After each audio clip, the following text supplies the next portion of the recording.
Glauco does BJJ episode 26 and 27. 28 will be tonight, and 27 is more recent, so I will talk about that first. And I do have a audio where I talk about the entire episode 26, which I will just play that out, and then we will listen to that, and then that's going to be it. It's going to be more detailed because I recorded it just when I did it. So first of all, the more recent one was basically just an open mat. So I am in Italy. I cut my hair. Look at this. Wow. So anyways, yeah, it was on the app where you have to log in. It just said rolling beer. So we had some sparring rounds and then we went out for a beer together. So I will talk about that first. The sparring rounds were, pretty easy, and people here, they tend to use not as much aggression, not as much force, and my coach was very adamant about that and also pushing me not to use a lot of force, which I tried to do, but like in two cases where I'm totally fine with it, really, I'm just there to learn. If somebody will come at me with that sort of aggression in Italy, I will just, I will not go crazy too much on that. But it's still kind of like, not piss me off, but I was thinking about, there was like one blue belt. It's always the same guy, 40-year-old blue belt, who I think, he uses quite a lot of aggression against me. And I, compared to him, don't have all that experience. But there, Jacopo will not just say a thing, but, whatever. Speaking of which, I will talk about having sparred with him. I think he had something on me on mount that I tapped to, and before it got worse, I just tapped. I didn't even know what the fuck that was. But I remember one moment was pretty cool. So I did a mix of trying to pass and trying to use butterfly guard and just like that. And one moment was pretty cool. Like he was in open guard or something, and he let me touch his head. He let me actually get a cross face. And I really felt, maybe for the first time ever, how powerful a cross face is. So, for the most part, he was, had the better everything on me. But then when I tried to pass, he was doing something that, like, this part of his body was quite exposed and I could reach it. And then he was trying to flip me and do this and that, but his power and mobility was compromised because his shoulders were on the floor. I grabbed a hold of his head and I realized, holy shit, that is a power to have. So if anything I took away, it was that. And then what else?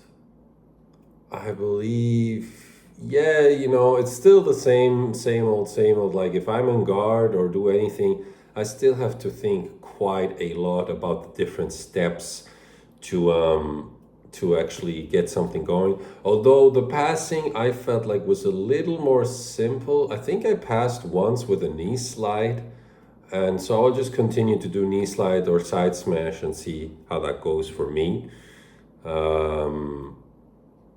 Just trying to use the Jordan system, as it were.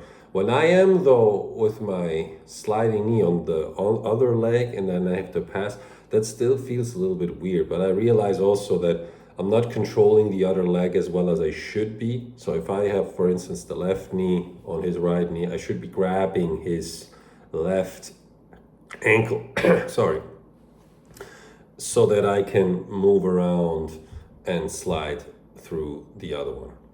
But so, yeah, no, that was actually pretty good. And then one other thing I realized I stayed more calm. So even when I was getting smashed or passed, my breathing was more regular. I was more cool with it, even though I was got smothered. The blue belt, the last it felt like a minute and a half. He had just had me in mount and spread my legs like this, but I didn't tab. Like he was just basically stalling. But what felt good is that I didn't panic and just stayed calm and composed. And the way he was basing out, I couldn't have bridged him or anything. So I felt like that was a good instinct that I had. Then it was half round of sparring with some other white belt, which actually was pretty good. I believe I controlled the levers well, but he was a lot lighter than me. And then the famous round with the almost 50-year-old white belt who has double the cardio that I have, I think also went pretty well. So I would say, he just does twice as many rounds of sparring. So his progression, I feel, is a little better. But I don't let that discourage myself. And I also have learned from other disciplines that comparison is the thief of joy. So I will just focus on my progress and see where I want to improve. But yeah, I tried some butterfly guard with him. I think it's some normal passing. And I think I got a mount bridge. So I bridged away and I even used the wall, which was pretty cool on him. And then the other things is just a blur. I did a very short round with a heavy brown belt with Jack. And that's always really cool. They are the brown belts, the biggest guys are the most cool and gentle ones. So Jack was pretty cool. He actually even let me have his back and even almost practice a little bit. It was a flow roll. It was one of the first ones. And then with Danny, I had a normal round, but he took it lightly on me. And he went for something, and then I went for a single leg, and he showed me how to get a double leg, to pull on both legs and push with the body, and keeping the posture. And I think it was pretty good, even like a back take. Anyways, then we went for some beers, and that was the first time actually, going out with the group. And then you get to meet all the people and talk about different things. And had a great time with the brown belt, the heavy one. Talked about stand-up comedy and whatnot. And then, yeah, that was it. Took the car home. Had a great night. And then for the Monday, it was as follows, the 26th. So I'm gonna recap what I remember, I think. It was arm lock escape, half guard escape. If your foot is on the left half guard top, then you have to cross face like this, not like this. Then it was the proper tribe close guard escape, and maybe I forgot something. Anyways, here we go. Okay, trying to get a hold of all this stuff that I've learned here in Salento, BJJ episode 26 Evolution. Started off with some arm lock escape, which is a very intricate twist and turn thing. So if he locks my right arm, then I have to turn my thumb in and then I want to make my right shoulder touch the floor. Then walk with my legs over him, stepping over him. Then after that, it would be to prevent the normal arm bar. If I do that, then he will go from a regular shoulder down position, my opponent will. If I turn, in theory, he should be stiff with the fronte a terra, straight upper body. Turn, so he turns 180 degrees. But to do the full thing, he should have to turn all the way around. And if I do it right, if I escape right, he doesn't end into an armbar, but I end into half smash back thing. That's one thing we learned. Then some details of the arm lock itself. You want to, when doing the arm lock, if I do it and get his right arm, I want to not cross my feet. And with my left leg, I want to pull down, I want to pull him down to get a normal arm bar in a way. But that's the motion I want to do. Obviously, thumb shows over. And then arm bar detail to not get it into my balls. I have to really get much closer to his shoulder. His shoulder should be elevated. pointing above my dick, not on my dick. And then where his thumb goes, to the other way, the arm will be hyperextended. So I have to be much closer to his body when doing the arm bar. Okay, that's one thing. Then what else we did?